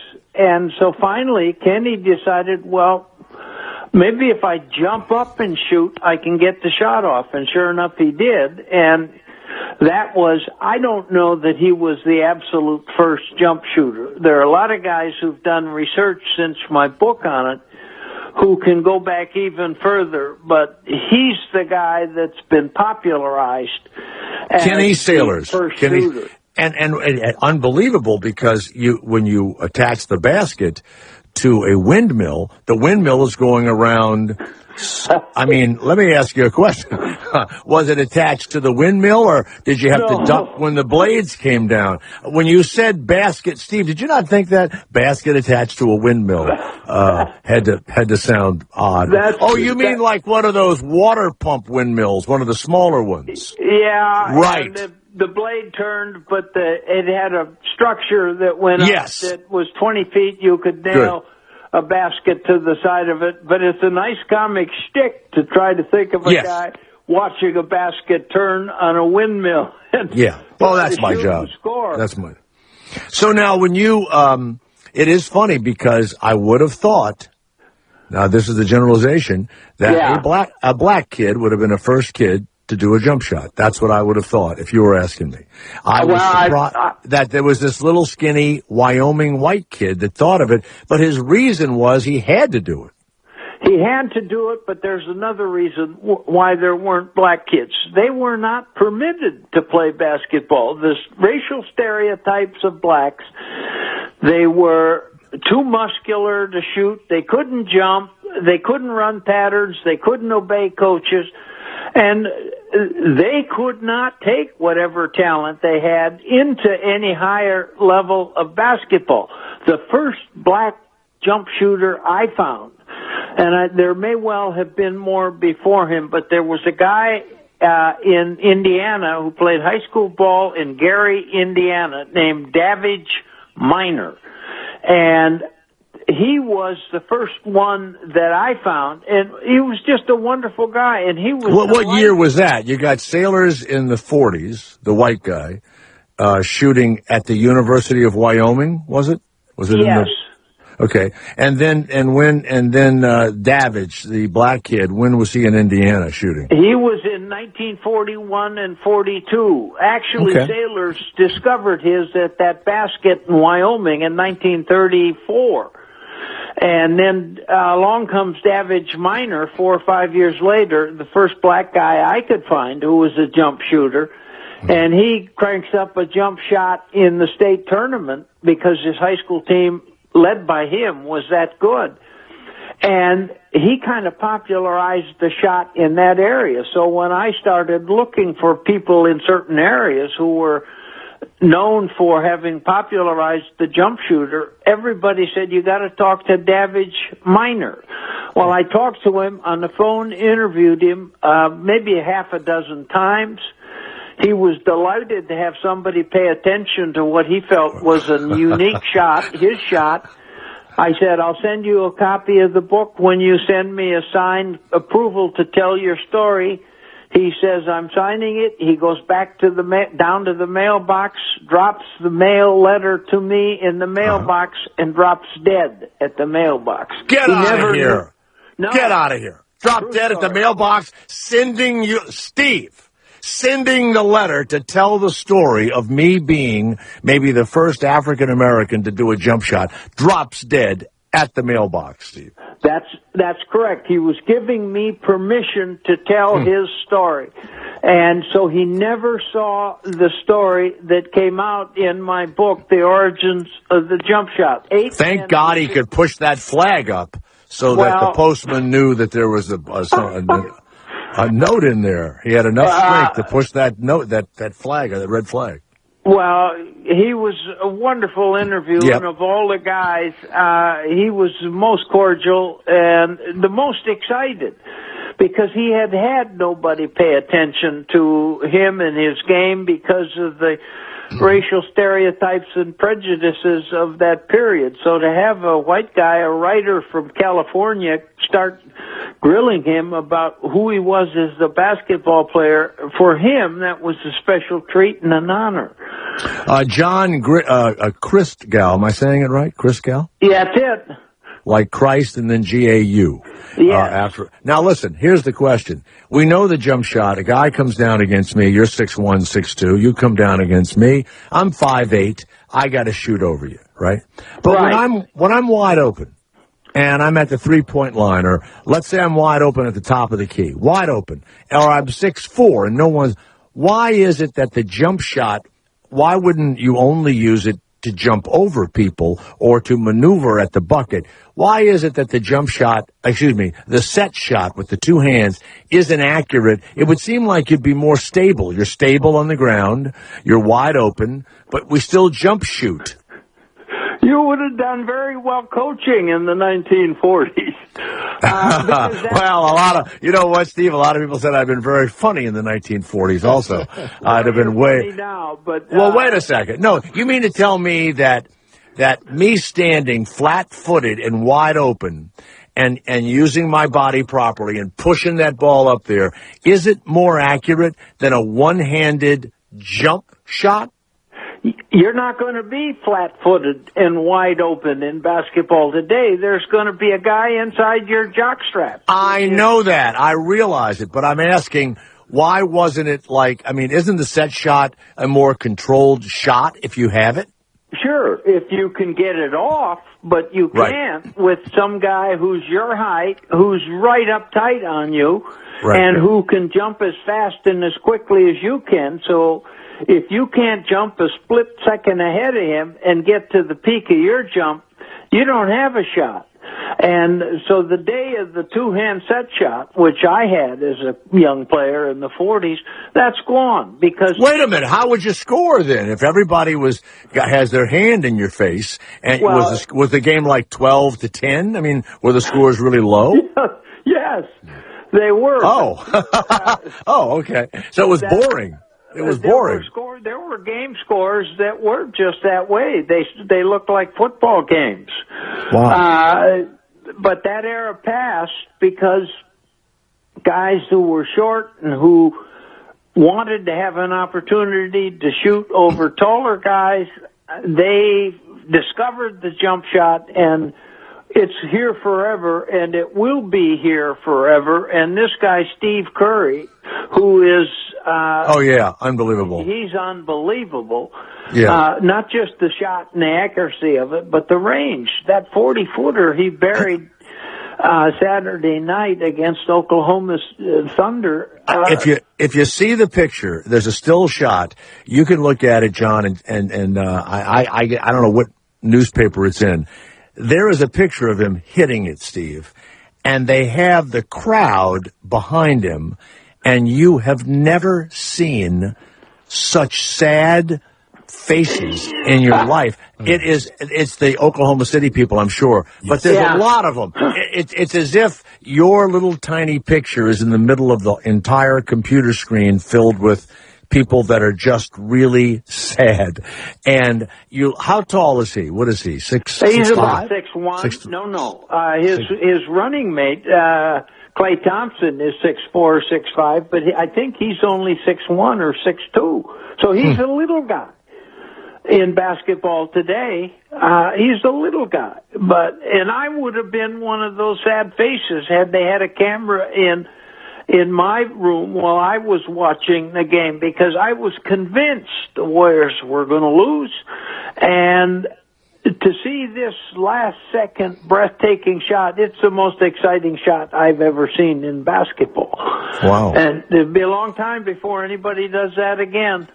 And, his dad, have you seen the commercial where he's sitting in his dad's chair? Yeah. And his dad was a superstar. He was. Terrific. And I believe, Steve, is his brother good? Not as good, of course. Not as good. He's not even as good as his dad was. Sacramento, I think, and he doesn't get to play as much, but what I've seen him, he can shoot. Yeah. So they've got the gene pool of good shooters.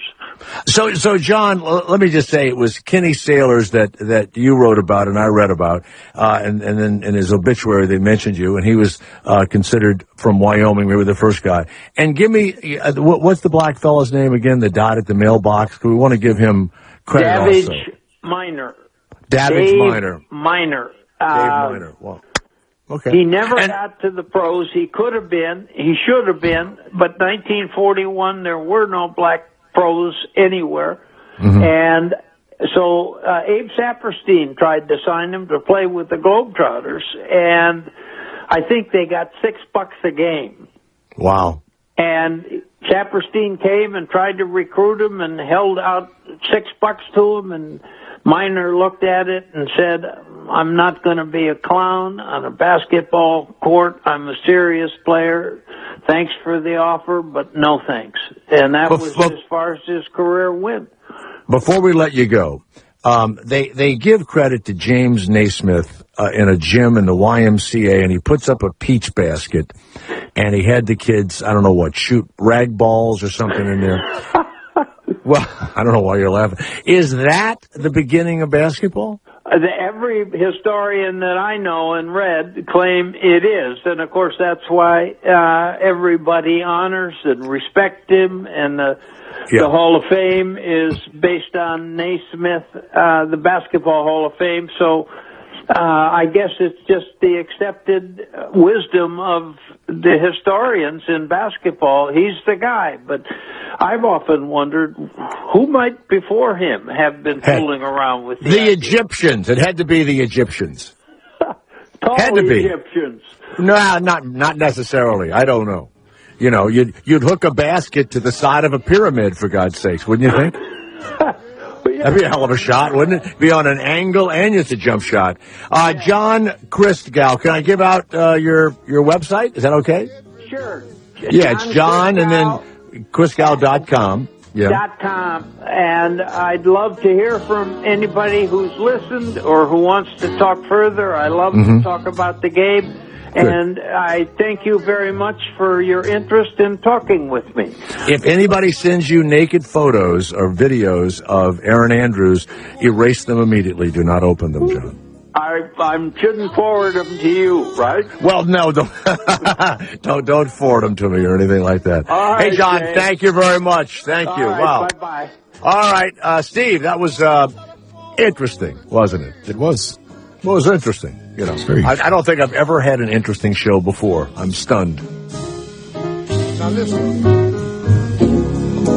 You know I work so... This is Michael Breed, and on Sirius XM PGA Tour Radio, we're talking golf all day, every day. Improve your game by listening to some of the best instructors in the world, like Hank Haney, David Ledbetter, and yours truly. We talk about what's happening on tour with former players and legends of the game, like Masters champions Ben Crenshaw and Larry Mize. And we have live play-by-play coverage of your favorite PGA Tour event. If you love the game of golf, check out PGA Tour Radio, Sirius 208, XM92, and on your smartphone on the new and improved Sirius XM app.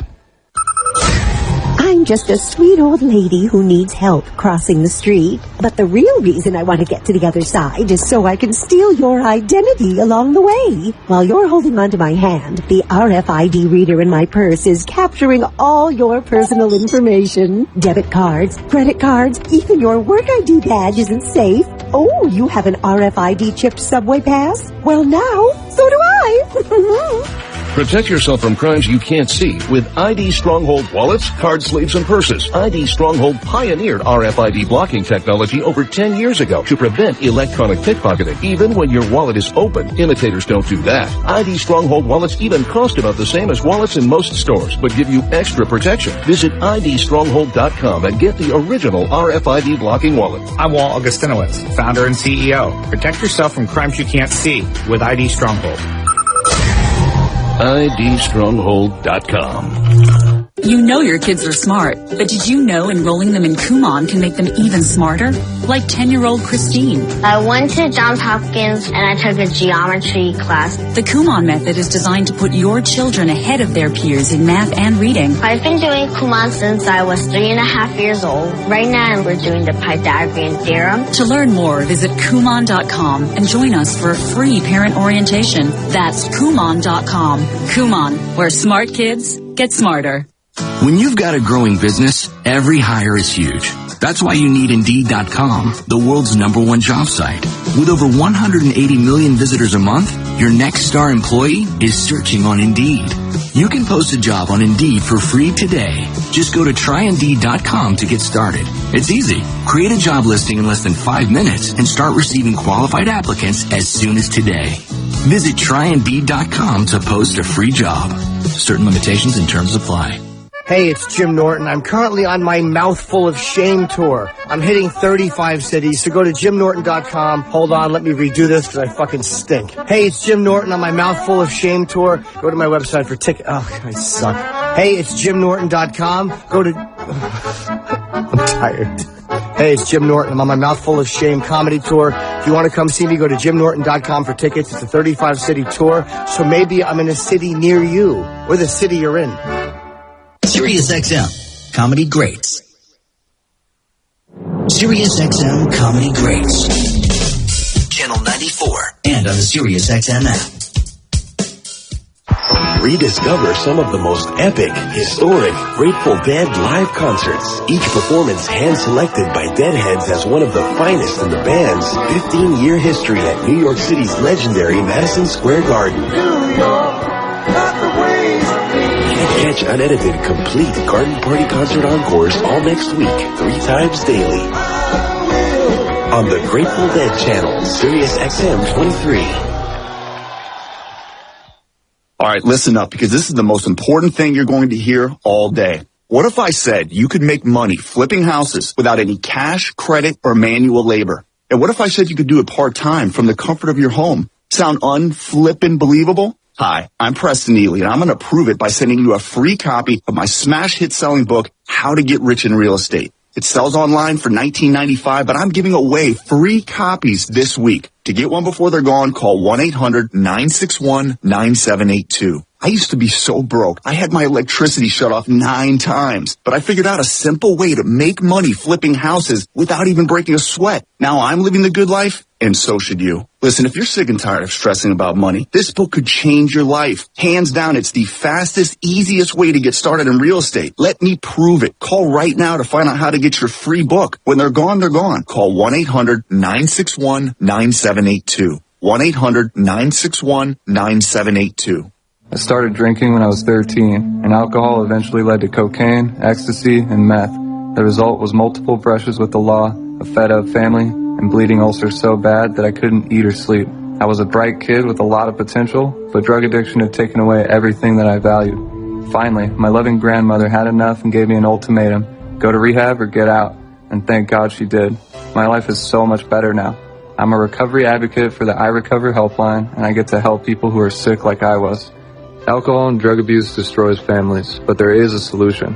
I've seen firsthand how well I Recover works, and if you call now, we will pay for your flight to the newest I Recover treatment center in Palm Springs, California. My name is Thomas, and you can speak with me at 877-415-6764. That's 877-415-6764. Call 877-415-6764 or visit irecoverhelpline.com. That's irecoverhelpline.com. Fuse TV presents Fluffy Breaks Even Tour. I started low carbing. I'll order a double cheeseburger. I won't eat the bread. I'll eat the meat, the cheese. The cholesterol's gonna kill you. The cholesterol's gonna take 10 years to kill me. Diabetes is gonna do it in 2. Right now, I'm winning by 8. For tour dates and information, go to fluffyguy.com. That's fluffyguy.com. Gabriel Iglesias, Fluffy Breaks Even Tour, powered by SiriusXM. This is SiriusXM Comedy Greats. This is two-time Major League Lacrosse MVP Paul Rabel, and each week I'm talking about lacrosse on SiriusXM College Sports Nation. In front for the win!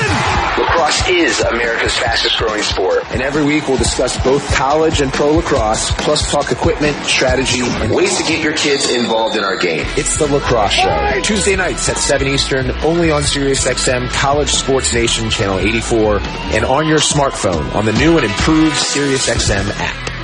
I'm Steve Sidkowski, a former Wall Street insider. Right now, I'm holding a book that could change your life. It will show you investing strategies which could help you earn the kind of money you've always dreamed about. And right now, I'm giving this book away for free. So who needs to read it? If you're in the middle of your career and you worry you'll never have enough money to retire, you need to read this book. If you're already retired and your income isn't enough, you need to read this book. And if you don't want to be selling burgers at the age of 80, well, you need to read this free book. The reality is you'll need at least $1 million to ever fully retire. If you're behind on that goal, you really need to read Trade Like the Pros. And you can for free by calling 1-800-941-9575. Are you skeptical that it will deliver results? It's a free book, so what do you have to lose? Find out how at 1-800-941-9575. That's 1-800-941-9575. 1-800-941-9575.